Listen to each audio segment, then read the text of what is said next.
자, 오늘 저는요 여러분들과 함께 마가복음 1장 1절로 11절에 있는 말씀 가지고 다시 주의 길을 준비하자, 이런 제목으로 하나님의 은혜를 함께 나누고자 합니다.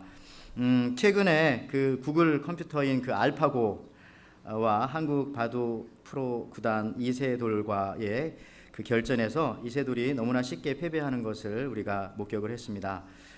원래는 센돌, 그래서 세돌이라고 이름을 줬는데 아무리 센돌이어도 이기지를 못했습니다.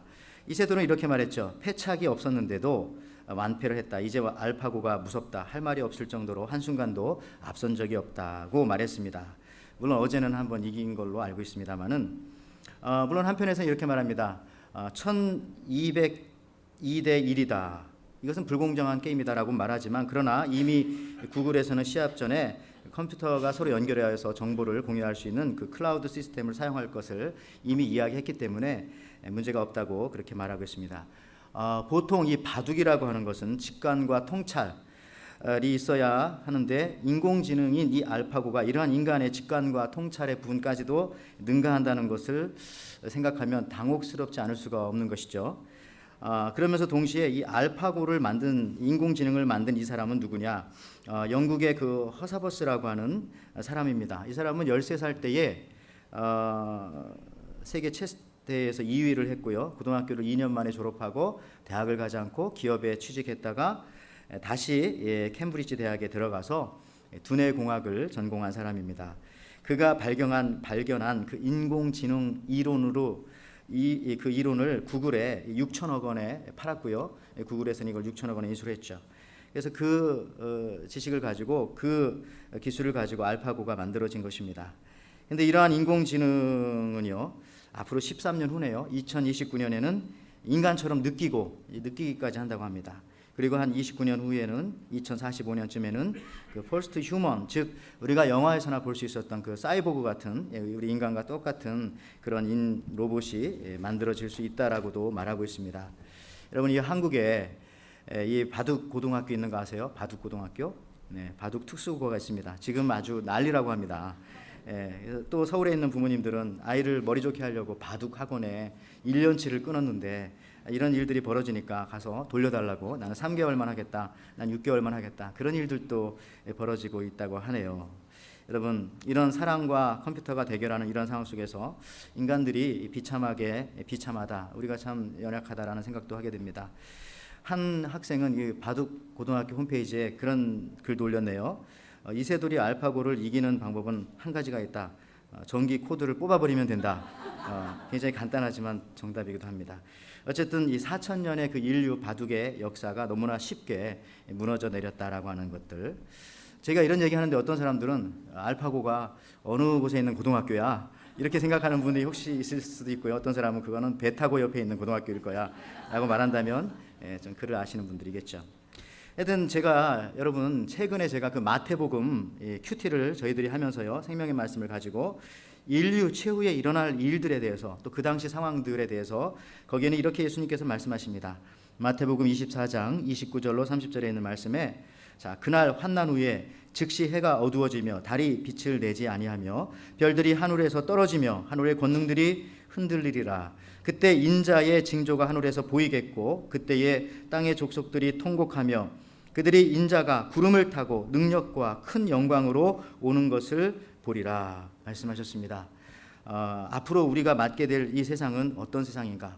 불교에서 말하는 것처럼 삼사라 이렇게 도는 것이 아닙니다. 윤회가 아니고 우리 기독교는 직선입니다. 언젠가는 끝이 있다라고 하는 것인데요.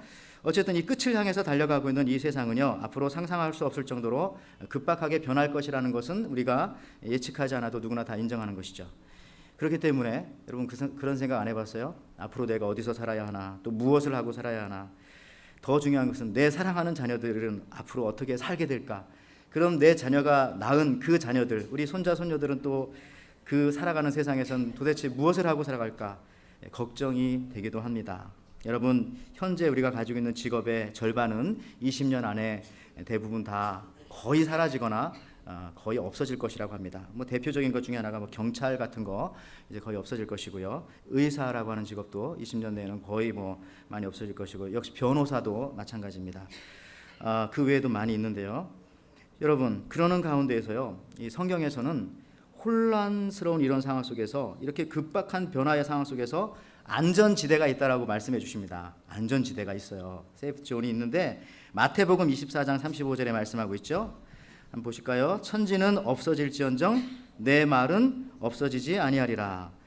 세상의 모든 것이 다 변합니다. 문화, 환경, 교육, 가치관, 사람도 변하고 다 변하는데 오직 하나님의 말씀은 변하지 않는다. 하나님의 말씀, 하나님의 마음은 변하지 않는다는 거죠. 저는 한 10년 전에 이 바둑이라고 하는 것이 아시안 게임에 들어있는 것을 그때 알고 참 놀랐어요. 아니, 바둑도 아시안 게임 종목에 들어가 있네. 근데 엊그저께 놀란 것은 제가 앞서 말했지만 그 알파고라고 하는 인공지능과의 그 바둑과의 싸움, 이세돌과의 싸움을 보고 또 놀랐습니다. 너무나도 생각하지 못했던 그 변화하는 세상 속에서, 그러나 유일한 안전지대는 변하지 않는 것인데 세상에서 변하지 않는 것이 무엇일까? 바로 하나님의 말씀이라는 거죠. 부모님의 마음은 안 변할 줄 알았는데 부모님의 마음도 얼마나 많이 변합니까? 요즘 자기 자녀들을 함부로 대하고 죽이기까지 하고 하는데 세상에 안 변하는 것은 없습니다. 바람의 방향도 바뀌는데, 그러나 오직 하나님의 말씀만큼은 영원히 변하지 않는다. 여러분, 그렇다면 이 하나님의 말씀이 뭡니까? 이 하나님의 말씀이 성경 66권이죠. 그죠? 이게 하나님 말씀이죠. 그러면 이 성경 하나님의 말씀인 이것을 한 절로 줄이라면은, 여러분, 이 66권 수많은 절수 중에서 어떤 걸 뽑아낼 수가 있겠습니까? 바로 요한복음 3장 16절입니다. 우리 누구나 다 암송하지만요. 하나님이 세상을 이처럼 사랑하사 독생자를 주셨으니 이는 그를 믿는 자마다 멸망하지 않고 영생을 얻게 하려 하심이라. 여러분, 아멘. 이것이 바로 복된 소식, 복음 중에 복음입니다. 하나님이 세상을 사랑한다는 말이고 그 세상 속에는 내가 포함되어 있다는 거죠. 그런데 이 말씀이 어디로부터 시작되었는가 하면은 오늘 읽었던 본문 말씀으로부터 시작된다는 것이죠. 마가복음 1장 11절, 오늘 본문의 마지막 절입니다. 하늘로부터 소리가 나기를 너는 내 사랑하는 아들이라 내가 너를 기뻐하노라 하시니라. 여러분, 예수님께서 세례를 받으시고 물 위에서 올라왔을 때에 하늘이 열리면서 하늘에서 소리가 나서 했던 말씀입니다. 이는 내 사랑하는 아들이라 내가 너를 기뻐하노라. 그런데 하늘로부터의 이 소리가 오직 예수님에게만 해당되는 그런 말씀일까요? 아닙니다. 가장 소중한 말씀이기에 첫 번째로 우리 주님한테 주신 말씀이고요.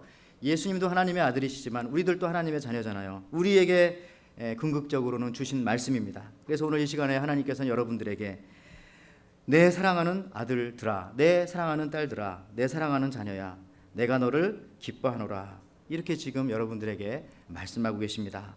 이게 바로 복음 중에 복음이죠. 하나님이 나를 사랑하고 하나님이 나를 기뻐한다는데 더 이상 부러울 게 뭐가 있겠습니까? 한 아이가 있었습니다. 버림받은 고아입니다. 그래서 성 요셉 고아원에 보내줬습니다. 그러나 원생들과 싸움이 잦고 말썽을 부려서 문제아로 낙인이 찍혔습니다. 그러나 그 곁에 이 베라다라고 하는 선생님이 늘 옆에서 이런 말을 해줬어요. 하나님은 너를 사랑한단다. 큰 꿈을 가져라. 하나님 너를 사랑한단다. 큰 꿈을 가져라. 근데 아이는 결국 고아원에서 또 다른 문제를 느껴서 쫓겨나고 말았습니다. 그제서 선생님의 말씀인 하나님은 너를 사랑한단다. 큰 꿈을 가져라. 이 말씀이 참 힘이 되었고, 쫓겨났지만 그 쫓겨난 상황 속에서도 이 말씀을 기억하고 살았어요. 그 후에 그는 피자 가게에 취직하게 되었고 피자를 11초 만에 반죽하는 기술을 익혔습니다. 그래서 작은 피자 가게를 차리게 되었고요. 가게가 너무 잘 됐습니다. 수익의 일부를 자기와 같은 처지에 있는 고아들과 청소년들을 위해서 장학금으로 많이 내놓았습니다. 바로 이 사람이 그 미시건 앤하버에서 시작한 그 도미노 피자의 창업주인 토머스 모난이라고 하는 사람입니다. 여러분, 하나님이 나를 사랑하시고 나는 사랑받는 존재라는 것을 깊이 깨닫게 되면 그때부터 우리의 인생이 달라지기 시작한다는 것입니다. 어떤 사람은 성경에서 가장 중요한 말씀이 뭐야? 라고 하면, 여러분 아까 제가 또 질문했지만 하나님 사랑, 이웃 사랑, 이렇게 말하는 분도 계실 수 있어요. 그런데 아닙니다. 하나님 사랑, 이웃 사랑도 좋은 말씀이지만 가장 복음 중에 복음은 아까도 말씀하셨지만 내가 너를 사랑한다, 내가 너를 기뻐한다, 하나님이 세상을 자기 아들을 주시기까지 사랑한다, 이게 복음이죠. 왜 그러냐 하면은요, 여러분 마가복음 12장 30절부터 31절에 보면은 하나님 사랑과 이웃 사랑에 관한 말씀이 나와요. 자, 내 마음을 다하고 목숨을 다하고 뜻을 다하고 힘을 다하여 주 너희 하나님을 사랑하라 하신 것이요. 둘째는 이것이니 내 이웃을 내 자신과 같이 사랑하라 하신 것이라. 이보다 더 큰 뭡니까? 계명이 없느니라. 이건 계명이에요, 계명. 물론 계명과 복음을 무 자르듯이 딱 자른다는 것은 어떤 의미에서는 문제도 있지만은, 그러나 이건 계명입니다. 그럼 하나님께서 우리에게 주신 건 복음인데, 복음은 뭐냐? 바로 이는 내 사랑하는 아들이라, 내가 너를 기뻐하노라 라고 하시는 이 말씀이라는 것이죠. 이게 바로 복음이죠. 여러분, 성경을 크게 나누면 또요, 구약과 신약으로 또 나눌 수 있습니다. 그리고 신약을 또 크게 나누면 우리 성경의 파노라마 시간에 다 배웠지만은 복음서, 역사서, 서신서, 예언서 이렇게 나눌 수가 있어요. 그 중에서도 이 복음서가 참 중요한데, 예수님의 행적과 예수님의 말씀을 기록한 것이 이 복음서입니다. 마태, 마가, 누가, 요한. 근데 이 소중한 성경책 중에 최초로 기록된 것은 마태 순서에 의해서 마태복음이 아니라 두 번째에 있는 이 마가복음입니다. 이 마가복음을 제일 먼저 기록했다는 거죠. 그런 의미에서 보면은 마가복음의 첫 장은 더욱더 큰 의미가 있는 것이죠. 오늘 이 마가복음의 첫 장이, 이 중요한 장이 세례 요한을 소개하는 것으로부터 시작한다는 데는 하나님의 또 크고 놀라운 비밀이 속에 들어 있습니다. 예수님을 소개하기 위해서 왜 세례 요한을 먼저 소개했는지 여러분들 그 이유를 혹시 아십니까? 그 이유가 뭘까요? 성경에 의하면요, 예수님이 십자가를 지시고 부활하시기 전까지 예수님을 하나님의 아들로 정확하게 알았던 사람은 이 세례 요한으로부터 시작합니다. 세례 요한뿐이었습니다. 그래서 세례 요한이 예수님을 처음 볼 때에 무엇이라고 표현하였는가 하면요, 요한복음 1장 29절에 자, 이튿날 요한이 예수께서 자기에게 나아오심을 보고 이르되 보라, 세상 죄를 지고 가는 하나님의 어린 양이로다. 자, 예수님이 인류의 죄를 용서받게 하시려고 하나님의 제물로 이 땅에 오셨다는 것을 세례 요한이 정확하게 보고, 야, 하나님 앞에 드릴 제물의 어린 양이구나 라고 그렇게 말했다는 것이죠. 근데 오늘 이 성경에서 이 세례 요한을 묘사할 때요, 자주 등장하는 단어가 하나 있습니다. 그것은 무엇이냐 하면은 오늘 본문에 보니까 준비라고 하는 그런 말이에요. 준비. 자, 마가복음 오늘 본문 1장 2절 보세요. 자, 선지자가 이사야의 글에 보라, 내가 내 사자를 네 앞에 보내리니 그는 내 길을 준비하리라. 준비라는 말. 그 다음에 3절에도요, 광야에 외치는 자의 소리가 있어 이르되 너희는 주의 길을 준비하라. 그의 오실 길을 곧게 하라. 기록된 것과 같이. 준비라는 말이 많이 나왔어요. 그러니까 이 세례 요한은 예수님을 소개하기에 앞서 먼저 나왔던 이 세례 요한은요, 주님의 길을, 주의 길을 준비하는 그런 사람이었다라고 하는 말씀입니다. 그의 임무가 준비하는 역할이에요. 주인공이 아니라 주인공이 나오기 전에 그 주인공이 잘 나올 수 있게 하는 그런 준비의 역할을 했던 사람이죠. 제가 2주 전에 여기 하와이에 있는 그 체육관입니까? 그 카피올라니 길 옆에 있는 둥그런 돔, 거기에 갔는데 거기에 힐송이라고 하는 그 호주로부터 출발한 큰 그 찬양 팀이 있습니다. 집회팀이 있는데 거기에 이제 표를 사가지고 누가 표를 정정합니다. 표를 누가 줘가지고 거기에 가게 되었습니다. 갔는데 참 사람들이 많이 왔더라고요. 로컬 사람들도 많이 오시고요. 이 지방 사람들도 어제 이렇게 예수 믿는 사람들이 많을까 하는 생각을 하게 되는데요. 이틀에 걸쳐서 했어요. 근데 그 공연 시간이요, 밤 7시부터 시작해서 11시까지 하는 거예요. 굉장히 길지 않습니까? 그러니까 그 레파토리를 보니까 대략 이렇습니다. 7시부터 9시까지는 준비하는 팀이 나와서 앞에 얘기도 하고 찬양도 하고 열심히 하고, 정작 그 메인 팀은, 본 팀은 8시 반이 넘어서야 이제 나오게 된다는 것이죠. 여러분들, 그래요. 연극이건 영화건 음악 콘서트건 심지어는 찬양 집회조차도 준비된 팀이 먼저 나온 다음에 그 다음에 본 팀이 나오게 되는 것이죠. 이 준비가 얼마나 중요한지 모르겠어요. 이 준비팀이요, 잘 못하면 본 팀이 나쁜 영향을 받아요. 그렇죠? 분위기를 다 흐려놓으면은. 근데 반대로 그런 생각도 해봤어요. 준비팀이 너무 잘해도 본 팀이 잘 안 되겠구나. 무슨 말입니까? 준비하는 사람은 적당히 알아서 잘하면 되겠다, 이런 생각을 했는데요.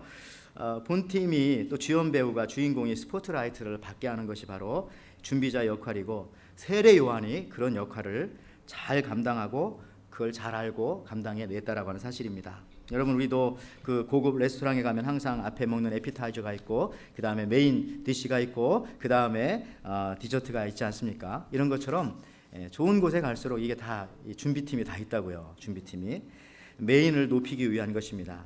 여러분, 세례 요한은 처음 오신 예수님의 길을 준비하는 사람이었습니다. 그렇다면 예수님을 이미 믿은 저희들은 그러면 어떤 사람들인가? 바로 다시 오실 주님의 길을 준비하는 사람들입니다. 우리의 정체성은 다시 오실 주님의 길을 준비하는 사람들이죠. 자, 요한계시록 1장 7절에 보니까 볼지어다 그가 구름을 타고 오시리라. 각 사람의 눈이 그를 보겠고 그를 찌른 자들도 볼 것이요 땅에 있는 모든 족속이 그로 말미암아 애곡하리니 그러하리라. 아멘. 자, 여기서 말하는 예수님께서 올 때 뭘 타고 오신다고요? 구름 타고 오신다고 했네요. 구름 타고. 진짜 구름 타고 오실까요? 아멘. 믿습니다. 저는 구름 타고 온다고 믿습니다. 근데요, 옛날에 저희가 이제 신학교 때 그 당시에 그 남미에서 있었던 신학도 공부를 했어요. 거기서 뭐라고 했는가 하면 이런 의미로도 해석했어요. 여기서 말하는 구름, 이 클라우드라고 하는 것은 사람일 수도 있겠다. 사람. 왜냐하면 우리요, 사람이 많이 모였을 때 뭐라고 합니까? 구름대 같이 모였다. 구름처럼 모였다. 근데 그 당시에는 이제 이러한 얘기를 하면은 아주 나쁜 사람, 아주 나쁜 사람이라고 생각했어요. 아주 비신학적인. 근데 저도 여기에 100% 동의하지는 않고 예수님은 반드시 마지막에 구름 타고 오십니다. 그런데 지금 이 시간에도 예수님은 여기 와 계시잖아요. 누구를 타고 오신 거예요? 구름 타고. 그 구름이 누굽니까? 바로 먼저 믿는 우리들. 그렇죠? 우리들을 통해서 복음은 이 땅에 전해지게 되어져 있습니다. 이게 하나님의 방법이에요. 하나님의 방법. 여러분들, 그리스도인을 먼저 믿은 그리스도인을 통해서 지금도 부활하신 주님은 이 땅에 역사하시는 것이고요. 어떤 면에서는 예수 믿는 우리가 주님께서 이 땅에 오시는 길입니다.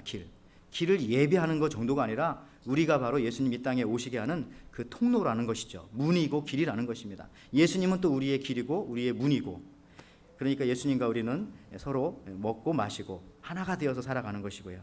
결국 예수님을 믿는 우리가 예수님의 오심을 준비하는 자, 즉 제2의 세례 요한의 역할을 감당하는 겁니다. 그분의 길을 평탄케 하는 사람들이 바로 먼저 믿은 우리들입니다. 그런데 최근에 믿는 자들 때문에 예수님을 안 믿겠다라는 사람들이 많이 나타나고 있습니다. 하나님 때문에 안 믿겠다, 예수님 때문에 안 믿겠다, 성경이 이해가 안 돼서 안 믿겠다, 이거보다는 먼저 믿고 있는 저 사람들 때문에 난 안 믿겠다 하는 사람들이 너무나 많은 것 같습니다. 결국 그런 의미에서 보면 우리가 주의 길을 평탄케 하기보다는 주의 길을 굽게, 때로는 주의 길에 장애물이 되지는 않는가 한 생각하면서 또 설교를 준비하면서 회개하였습니다. 여러분, 다시 우리 세례 요한으로 한번 돌아가 볼까요? 이 준비하는 것, 예수님을 믿는 사람들의 기본적인 성품입니다. 하나님을 닮은 사람들의 성품이 뭐냐면 뭐 사랑, 온유, 인내 이런 것도 있지만은 성경에 써져 있지 않지만은 기본적인 게 하나님의 성품 중에 하나는요, 준비입니다. 준비하는 성품. 왜냐하면요, 우리가 찬양을 하더라도 잘하고 못하고가 중요한 것이 아니라 얼마나 준비했느냐가 사실은 더 중요합니다. 왜냐하면은 하나님은 준비하는 것을 받으시기 때문에 그렇거든요. 우리가 뭐 통역도 하시지만 통역을 하더라도 지금처럼 잘 준비해서 그렇게 하면 통역을 할 수 있는 거예요. 밤새 통역을 한다고 하시더라고요. 밤 12시까지. 설교도 말이죠. 준비를 잘 해야 되는 거죠. 준비를 잘해서 해야 되는 거죠. 왜냐하면 예수 믿는 사람들의 그 기본적인 성품이 바로 준비하는 거거든요. 준비. 우리는 또 이 땅에서 천국 가는 것을 또 준비합니다. 이 준비라는 거요. 이게 굉장히 매력적인 단어입니다. 매력적인 단어. 이거는 그 신적인 단어입니다. 디바인 월드죠. 신적인 단어. 왜냐하면은 하나님께서도 모든 일을 준비하셨기 때문에 그렇습니다. 하나님은 전지전능하시고 위대하시고 모든 걸 다 아시는데도 그런 하나님조차도 준비를 하셨어요. 특히 나를 구원하시고 인류를 구원하시고 또 나를 하나님의 자녀 삼으시는 것도 준비하셨어요. 언제부터 준비하셨는가? 베드로전서 1장 20절 보세요. 그는 창세 전부터 미리 알리신 바 된 자나 이 말세에 너희를 위하여 나타나신 바 되었으니, 창세 전부터 예수님과 함께 나의 구원을 준비하셨다는 거죠. 창세 전에. 자, 에베소서 1장 4절에도요. 곧 창세 전에 그리스도 안에서 우리를 택하사 우리로 사랑 안에서 그 앞에 거룩하고 흠이 없게 하시려고, 창세 전부터, 이 우주가 만들어지기 전부터, before the creation of the world, 그러니까 세상에 만들어지기 전 해와 달과 별과 시간과 공간과 모든 것이 존재하기 전부터 하나님께서는 그때부터 준비하고 계셨다는 겁니다. 나를 구원하시기를, 나를 하나님 자녀 삼아주시기를. 여러분들 얼마나 대단하신 분이세요. 그분도 준비하시는데 나도 준비하는 삶을 살아야 되지 않을까요? 이 준비라는 단어, 이처럼 하나님께 속한 단어가 이 세상에 어디 있을까요? 이게 얼마나 매력적인 단어입니까? 하나님의 일을 위하여 꼭 필요한 언어죠. 여러분, 준비를 많이 했다고 해서 뭐라고 하는 사람들 별로 없어요. 그렇지 않습니까? 준비는 보이지 않는 시간이기 때문에, 보이지 않는 영역의 대부분은 하나님의 영역이기 때문에 그렇습니다. 쉽게 말하면 이런 거죠. 제가 여기서 좀 설교가 길어지고 있네요. 예, 설교를 길게 하는 거에 대해서는 불평하고 컴플레인 할 사람이 있어요. 진짜 있더라고요. 계세요. 있는데 설교 준비를 오래 하는 거에 대해서는 별로 컴플레인 하지 않으시잖아요. 그죠? 저희 와이프만 컴플레인 하겠죠. 왜 맨날 오피스에 가 있냐고, 집에 좀 들어오라고. 예. 준비하는 것에 대해서는 별로 컴플레인 하지 않아요. 어떤 사람이 연설을 오래 하는 것에 대해서는 다 불평합니다. 왜 저렇게 말을 오래 하고 길게 하냐. 그러나 그 연설을 준비하는 것에 대해서는 아무도 컴플레인 하지 않아요. 또 오래 준비할수록 또 짧아지기도 합니다. 여러분들, 찬양도 마찬가지죠. 우리 예배 전에 뭐 찬양 오늘 적당하고 참 좋은데요. 어떤 때는 그걸 또 너무 길게 하면은 또 그걸 컴플레인 하지만은, 그러나 그걸 오래 준비한다고 해서 뭐라고 하는 사람은 아무도 없어요. 그렇죠? 여러분, 이런 겁니다. 이 준비라고 하는 것이 참 이렇게 매력적인 단어고, 하나님의 단어고, 하나님의 성품을 잘 반영해 주는 단어고, 또 예수 믿은 다음에 나타날 수 있는 우리 현상, 어떤 성품의 그런 모습들입니다. 준비하는 것만큼 또 하나님께서는 사용하시죠. 여러분, 빵 한 조각, 초코파이 한 조각 배낭에 집어넣고 준비했다면 그 사람은 한나절 밖에는 여행하지 않을 사람이에요. 그런데 배낭을 뒤져봤더니 쌀, 라면, 물, 밑반찬, 코펠, 가스버너 이런 것들 잔뜩 집어넣었다면 이 사람은 적어도 1박 2일 내지는 2박 3일을 어디서 여행하고 오려고 준비한 사람이라는 것을 우리가 알 수 있어요. 그러니까 준비하는 것만큼 가는 겁니다. 준비하는 걸 보면 어디까지 갈 수 있는지 우리가 알 수가 있습니다. 저도 이 미국 유학을 올 때 참 생각해 보면 늦은 나이에 온 것 같습니다. 35살에 왔으니까요. 가족도 있었고 그때 아이들도 둘이 있었습니다. 근데 그때 저희 그 한국의 담임 목사님께서 이런 말씀하셨어요. 임 목사, 가서 공부할 수 있을 때 공부를 해. 좀 늦은 것 같은데 어쨌든 그렇게 하셨어요. 준비하는 것만큼 쓰임을 받는 거야. 예수님은 공생에 3년을 일하기 위해서 30년을 준비하지 않았느냐, 이렇게 저한테 말씀하셨어요. 그러니까 10배를 준비한 거죠. 10배를. 그렇죠? 어떤 위대한 일을 하기 위해서는 그 10배 이상의 준비가 필요한 거야 라고 목사님이 저한테 말씀해 주셨고, 또 제가 힘을 얻어서 오게 되었죠. 그리고 제가 이 하와이에 올 때도, 제가 여기 하와이 올 줄 어찌 알았겠습니까? 근데 여기 오기 전에 2년 전에 제가 그 딸아이를 낳았어요. 근데 이름을 낳고 하원이라고 이름을 지었어요. 수많은 이름 중에서 지금 생각해 보면 하와이를 올라고 하원이라고 이름을 지은 것 같아요. 근데 그 당시 아이가 이 발음이 안 좋으니까 하와이 계속 해봤더니 하와이 이렇게 되는 것 같더라고요. 그래서 야, 이것도 하나님의, 너무 억진가요? 너무 갖다 붙이나요? 지금 와서 생각해 보면 다 준비가 되어지는 거구나, 이런 생각했습니다. 여러분, 좋은 회사는 사람을 뽑을 때 지금 현재의 모습을 보고 뽑는 것이 아니라 겉으로 보이지는 않지만 준비되어져 있는 그 모습을 보고 뽑는 것이잖아요. 교회도 마찬가지입니다. 지난주 수요일 날 오셨던 우리 그 이근호 목사님과 이제 얘기를 하면서, 그분이 이제 워싱턴 DC에서 교회를 이제 하셨는데 많이 부흥이 됐고 그랬다고 합니다. 그런데 처음에는 이제 뭐 착실히 목회를 하시고 또 방송 설교도 하면서 사람들이 처음에 잘 안 왔대요. 근데 언제부터 사람들이 오기 시작했는가 하면은요, 새가족 섬김이 사역팀을 굉장히 잘 만들었대요. 크게. 교인도 몇 명 안 되는데 새가족이 올 거를 기대하고 준비를 해놓으니까 그때부터 이제 새가족이 왔다는 거죠. 예. 그리고 어떤 때는 이 새가족 팀이 잘 안 될 때도 있었대요. 뭐 거기 팀장이 사모님이셨는데 팀장이 뭐 어떻게 하다 잘못돼서 뭐 시간이 없고, 그러면 또 그 주는 또 새가족이 오지 않더라, 이런 말 하시면서 이걸 준비해 놓으니까 온다는 거죠. 여러분, 우리도 그렇잖아요. 우리도 뭐 유아실도 만들고 저기 우리 친교실에 교실도 만들고, 아이들이 있기 때문에 만드는 것이 아니라 있을 거를 준비하는 거죠. 준비해서 만들어 놓으면 하나님께서 보내준다는 거죠. 그렇죠?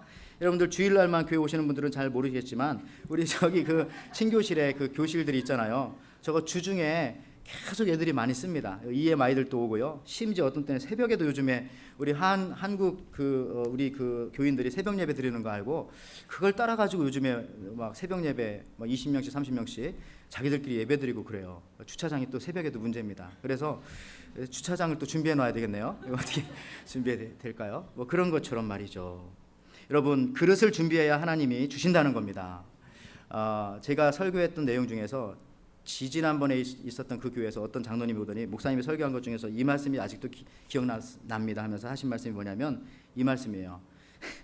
거지도 바가지를 준비해 얻어먹을 수 있습니다. 근데 목사님이 하신 그 설교가 그 말씀이 지금도 기억난다고.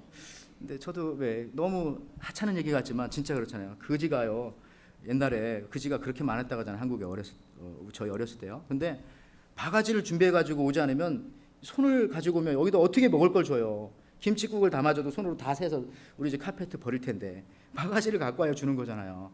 너무 간단한 사실이지만 여러분, 준비한 것만큼 우리가 얻어먹을 수 있다는 거죠. 하나님한테.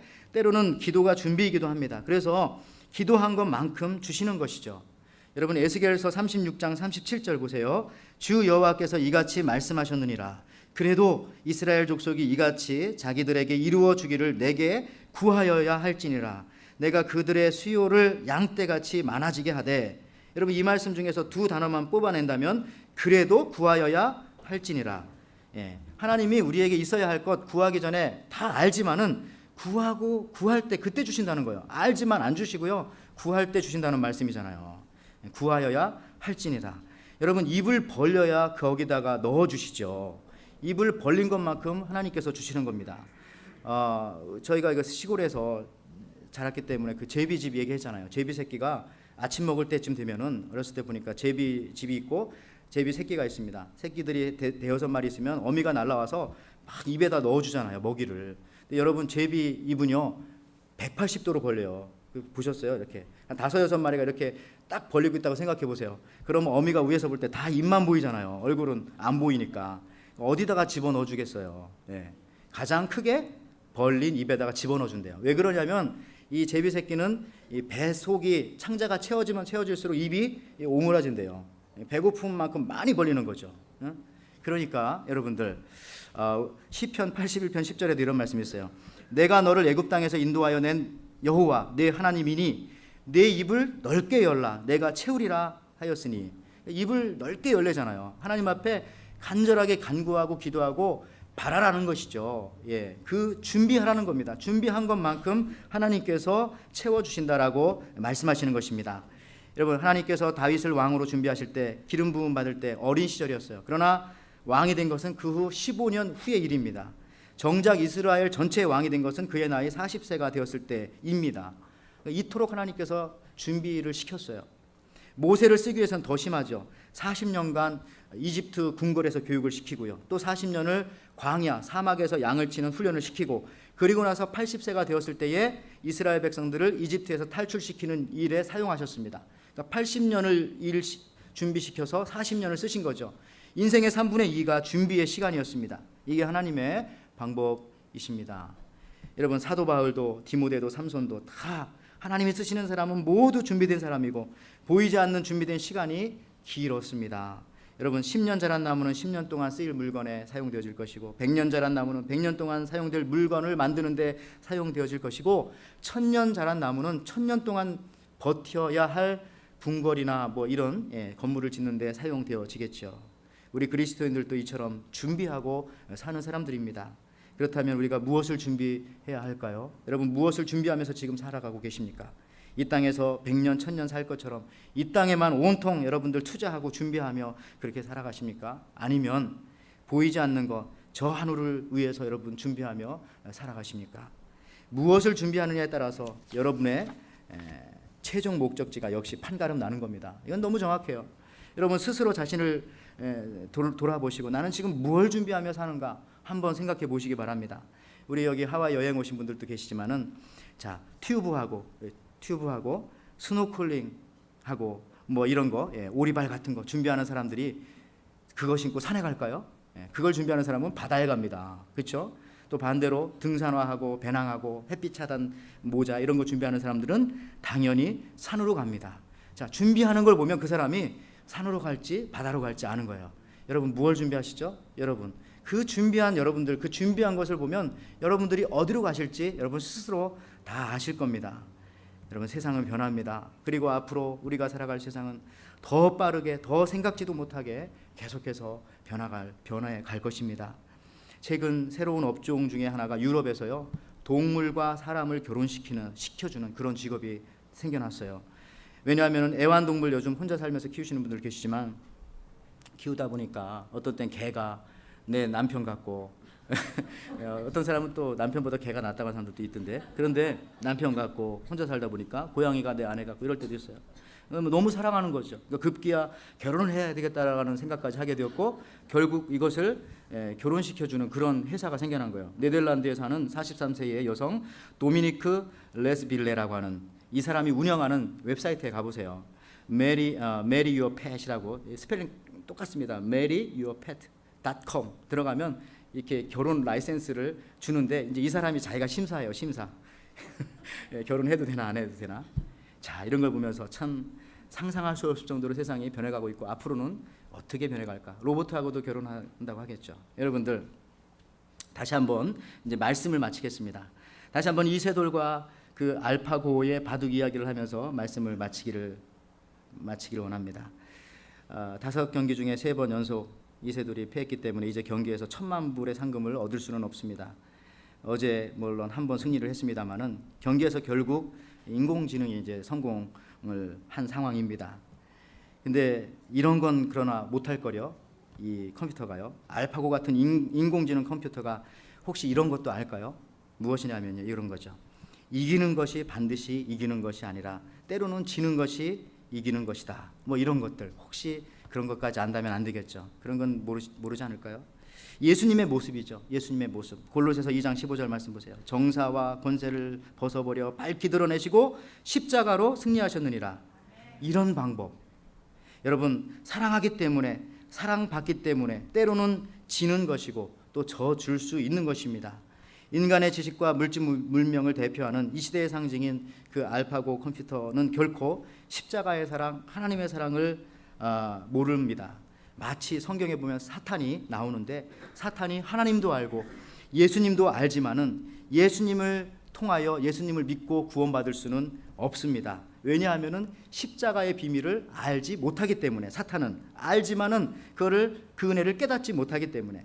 여러분, 죽어야만 사는 그 비밀을 누가 알까요? 이 비밀은 오직 내가 하나님의 사랑을 받고 있으며 하나님의 기뻐하심을 입은 사람이라는 것을 깨닫는 자만이 누리는 능력입니다. 하나님이 나를 사랑하시고 기뻐하시기에 그 아들을 주시기까지, 그 아들을 내게 주셨기에 이제 다른 곳에서의 승리는 그리 중요하지 않다라는 것을 깨닫고 살아가는 삶. 이 능력으로 하나님의 사랑을 받은 여러분의 모습을 통해, 그 사랑을 받아 기뻐하시는 여러분들의 삶과 모습을 통해 주님 다시 오심의 길을 여러분은 준비하실 것이고, 그 길을 통하여 많은 사람들이 또 주님 앞으로 달려 나올 것입니다. 그와 같이 주의 다시 오심을 준비하시는 세례요한과 같은 귀한 여러분들 되시기를 주님의 이름으로 축원을 드립니다.